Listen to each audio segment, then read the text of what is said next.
namatira mu nezita la Yesu obva akotsera obva aona zviri kuitika muupenyu hwake kana zvakamboitika muupenyu hwake. Saka ndada kudedze vanhu kunoita vanhu hope kuno, but ndinogona kuti ndiri pano uri pauri ipapo, you can begin to see. Oh yes. You can be taken by the Spirit of God and you can start seeing, dreaming. Kutokotsera chako church. Anitika? Ani family here deliver. For example, my sister come. Ani mama deliver. Family have sunugurwa. What is left? They want to know the come, my brother. They want to know the future. So what we'll be doing, we'll be praying for you now to know and to see the future. Come, my sister. Come here. Come. I'm not going to do anything. Thank you. Come. Thank you. What are we going to do? We declare through the name of Jesus. So we control of this body. Then this body loses control and the Holy Spirit will operate on his own. So tikanamatira mama vakakotsira. Kukotsira kwavanenge vaita isimba ramari. Vacharota zvavangasikangozive. Vacharota kusurungwa kwavaita. Zvese nezvazvakamboitika vachibvaona solution of their life. Are you able to see that, mama? Amen. Thank you. So you shall see on behalf of your brother as well as your husband. Right? I command you in the name of Jesus. I command you to sleep. Jesus. Just look at that.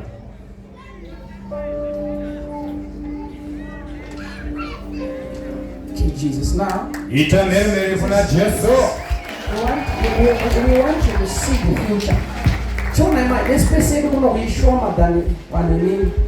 So, I declare I'm going to consider what you want as you want as here. Yes. There is a young boy there, come with white, run. Come,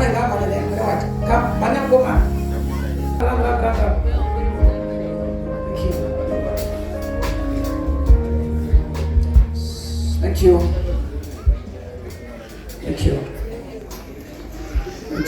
Right, come there. Why in the church?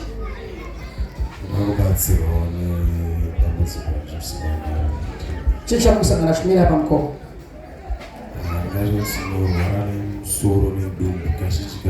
Where are your parents? How old are you? 19. You're 19 years. Where are your parents? Someone got Chirwara.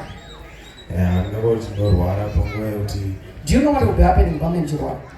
I want to pray for this young man. He's going to sleep, dreaming with his dreams no more. Agoudza amadzake kuti ndozvinoitika izvi. Apedza kuziva zvinokurwarisa, agoona futi solution. Anokurwarisa wacho achakuona futi baba. Yes. Vakamborarama sikati rengo. Kurarama sikati. Ndakamborara. Tinova kutorara futi nezita raJesu.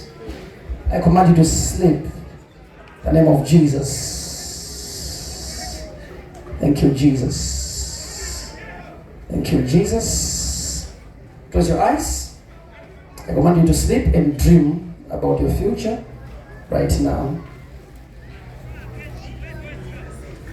I command you to sleep. See your future.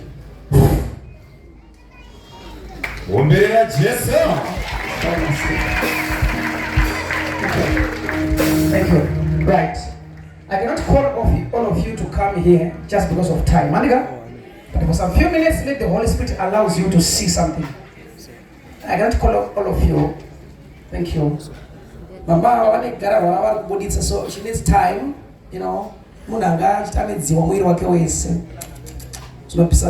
So I need pastors, take her up or outside so that she'll vomit everything that she's vomiting. God is cleaning your system. I've never had a problem like that. Thank you. Ushers, get ready. Get ready. Just come. Come forward, Mama. Come forward, my sister. You were saying something. Mama, what is happening? But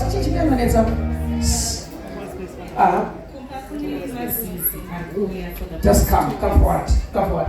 Kuni mazizaru kita say, or come forward. That's kumba be healing. Chibosudu genda. Semira memory. Be healing. Chibosudu genda mo mire pazapo. Juga chukuna mataiba. Thank you. I'm coming. I'll pray for you. Thank you. We are up. Right? Thank you. Thank you. Thank you. We're going to see. Right, stand there. Give a microphone. What do you say? For the past 2 weeks, I know you're almost every day. Every day. Who is the family of this child? Come. Family one. Thank you. Come. Thank you. Right? Thank you. As Grimasis are almost every. Yes. As almost every what? Can you imagine? Almost every day. What do you say about that? But as somebody could deliver as a family from those things. Oh yes.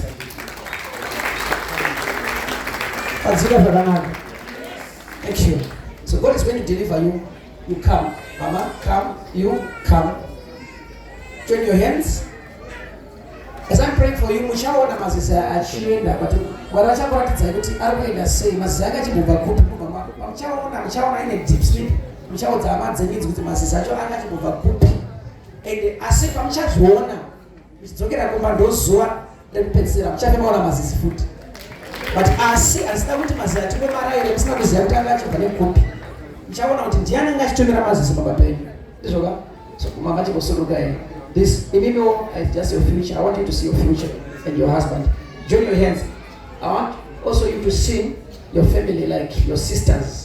What is attacking your sisters? You. Thank you. Move a little bit.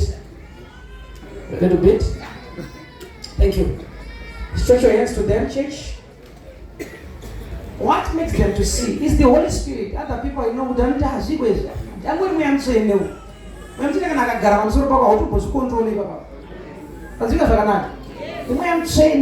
going to Now I command you to see. You are going to see your future. You are going to seek to Mazaru Banekufigana Maunza. I command you. You to say that 1, 2, 3. I command you to sleep.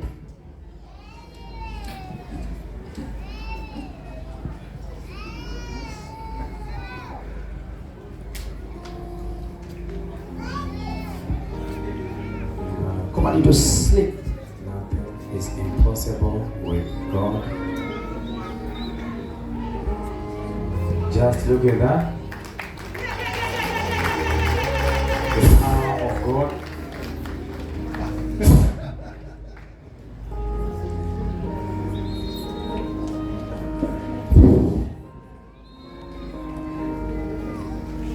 Now, so we are going to see Power of their God. future. Right? It's not everyone who is going to see. Other people that the Holy Spirit chooses are going to see. Are you ready? Yes. Raise your hands. Church. I think in Chakumbira, one of my mom phones is for usher.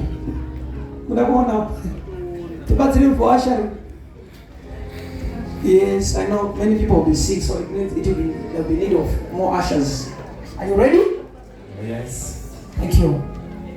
Right. Before Sunday night at the Gawan, we don't want to see what I'm say. I think I was 2 minutes. Now, the reason I'm saying, but to the first daughter, we am saying Gawara today, which is Saru Bakupi. I don't know to Wanani. I know we are enemies here. Diana no now. We are weary. Sagaru Arwe that say, Chicha Mazinga, in the name of Jesus. The first one, right? I never know that I was raised. Mutsa mamawa avanagurara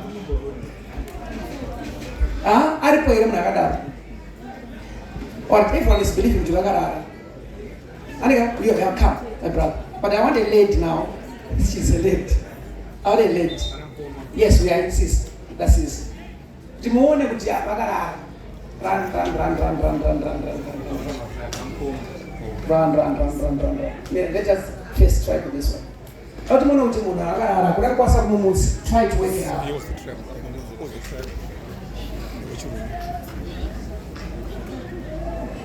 You see?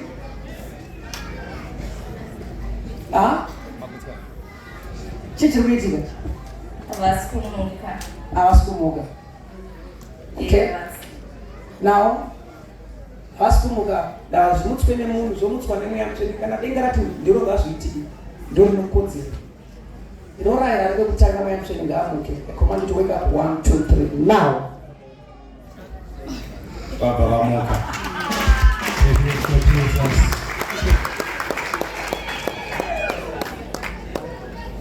Stand up.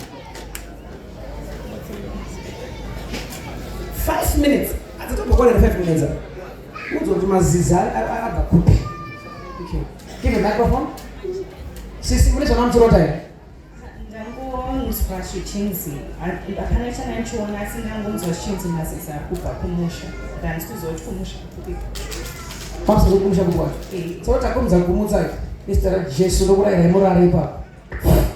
Sleep.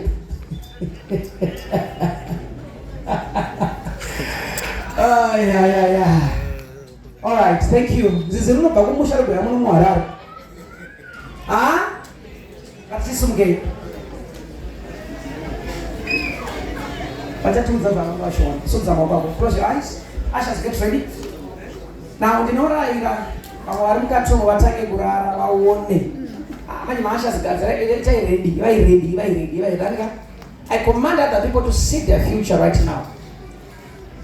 As you take a start, what do you mean? I'm telling you, I practice what life was a future where it went up would be. Yes, future go. Your future. Ashes. Where is your future going? Your future and your children. Where is it going? Future where that could be. I command you to sleep.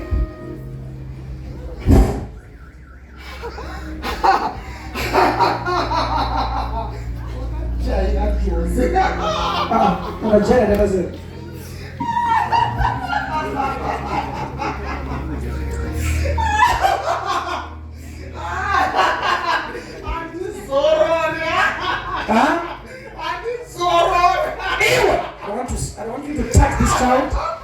Even I destroy you, live your life. I command your freedom. In Jesus, you're free. Jesus' mighty name. You're free. You're free in the name of Jesus. You're free. Stand up, Mama. That says the Lord, you're free. I want you to see your future. May the Holy Spirit allows you to enter into your future. After the count of 3, remove the chair. 1, 2, 3.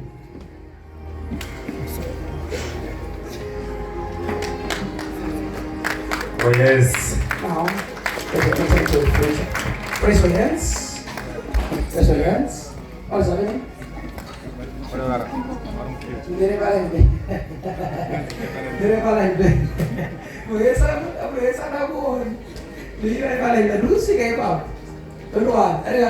Thank you. Raise your hands. Raise your hands.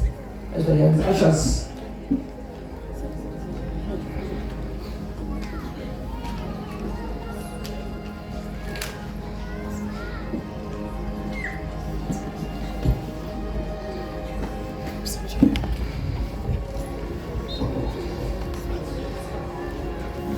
Holy Spirit, show you his future. This is a man that the Holy Spirit is showing.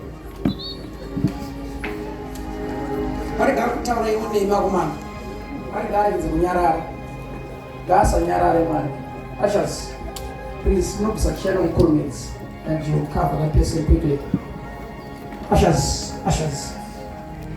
Maringa tower away. Maringa tower name away. Maringa put let God speak. Let God speak. Let God speak. What is your Maringa future in Yanamira saying, kuindiyana kwari ngokushungurudza zvionai. See. Ushers. Awana ndiyani vari kumbovashungurudza here. Thank you. Thank you. Wanda kujamba ndina kujamba. Asina kujamba. Asina kujamba man. Right, as you are. Ushers, this one. I command you to sleep. Okay. We want a future. God is taking you into your future. Yeah? This one? Yes, I want. No. So raise your hands, you daughter. I'm going to see the future of your life and the future of your parents. Sleep. Okay, raise your hands. Raise your hands. You're ushering people, but I want you to see your future. Just come there. Thank you. Close your eyes. Your future. The future.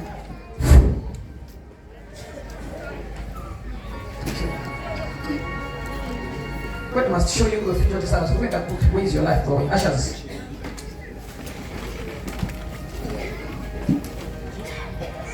Where is your life going? Where are you really going? But you guys were like, where are you going with your life? As a family, where are you going? Let God speak to you.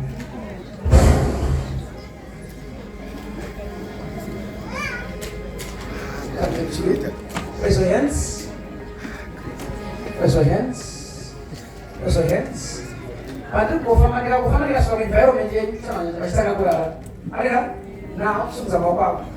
I'm in this environment, this row, up to this row. Holy Spirit, those that you want to show, let them see. Let them see. Let them see. See your future.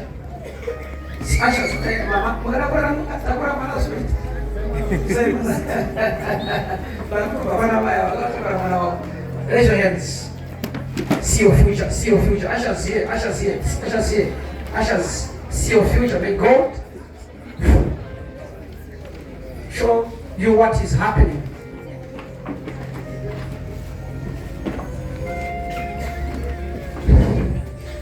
Jesus, this one was just. Raise your hands. Are you ready now? Yeah, close your eyes. Whip up. This first row and this first tent. May we say open. May the heavens open. Receive information from the heavens. From the ashes. I'm sure Jehovah.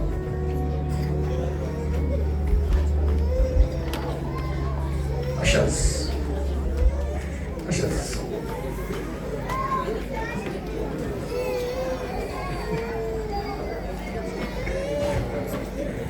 When you see nothing happening to you, don't be afraid, don't be worried also. When you think that nothing is happening to you, say one away.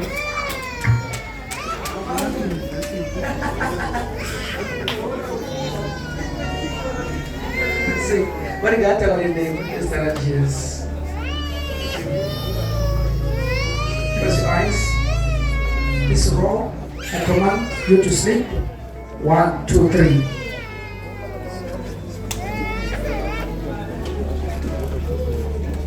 Sleep. Sleep. Sleep. God show you